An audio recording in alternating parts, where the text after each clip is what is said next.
அதுக்கு முன்னால் இன்னொரு விஷயத்தை நான் உங்களுக்கு சொல்லணும். இலங்கையில யார் சூனியம் ஒன்று இருக்குது என்று சொன்னால் முஷ்ரிக் என்று சொல்கிறார்களோ அவர்களோடு நேரடியாக சூனிய விவாதத்துக்கு ஒப்பந்தம் பண்ண முடியுமா என்று கேட்டால் நான் அடித்து சொல்வேன், முடியாது. சூனியம் சம்பந்தப்பட்ட தலைப்பில் விவாதம் செய்வோம் வாருங்கள் என்று சொன்னால் அவர்கள் அந்த சப்ஜெக்ட்ல பேச ரெடி இல்லை. நான் அடிச்சு சொல்லுவேன். அவர்கள் போற இடம் எங்க தெரியுமா? குர்ஆனுக்கு முரண்படும் ஹதீஸ பேசுவோம், அதுக்கு தான் போவாங்க. உங்களுக்கு தெரியும், இன்ஷா அல்லாஹ் சமீபத்தில் 25ஆம் திகதி மட்டும் என்ன நடக்கும்? இந்தியாவில் சூனியம் சம்பந்தப்பட்ட ஒரு விவாதத்துக்கு ஒப்பந்தம் நடக்கும். நீங்க அது சம்பந்தப்பட்ட லெட்டர்கள் எல்லாம் பார்ப்பீங்கன்னு சொன்னா முஜாஹித் மொழியில வெப்சைட்ல பார்க்கலாம்.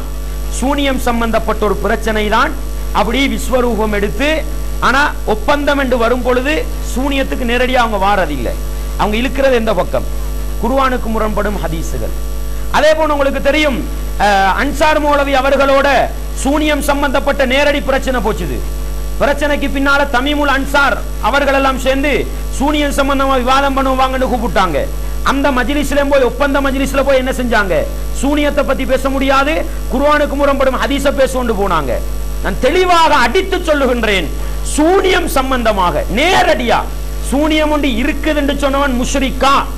அந்த தலைப்பில் விவாதம் செய்வோம் வாருங்கள் என்று பேசுங்கள். இலங்கையில் அல்ல, இலங்கையில் அல்ல, இந்தியாவில் பேசுங்கள். வந்தால் சந்தோஷம், வருவார்களா என்று 25ஆம் தேதி என்ன செய்வோம், எதிர்பார்ப்போம்.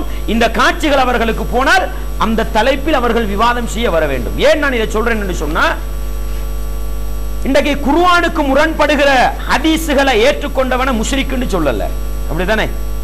குர்ஆனுக்கு முரண்படுற ஹதீஸ், உதாரணமா சாலிம் அவர்களுக்கு அந்த பால் கொடுத்த ஹதீஸ், இதை ஒருத்தர் ஏற்றுக்கொண்டால் முஷ்ரிக்னு சொன்னாங்களா, காஃபிர்னு சொன்னாங்களா? இல்ல.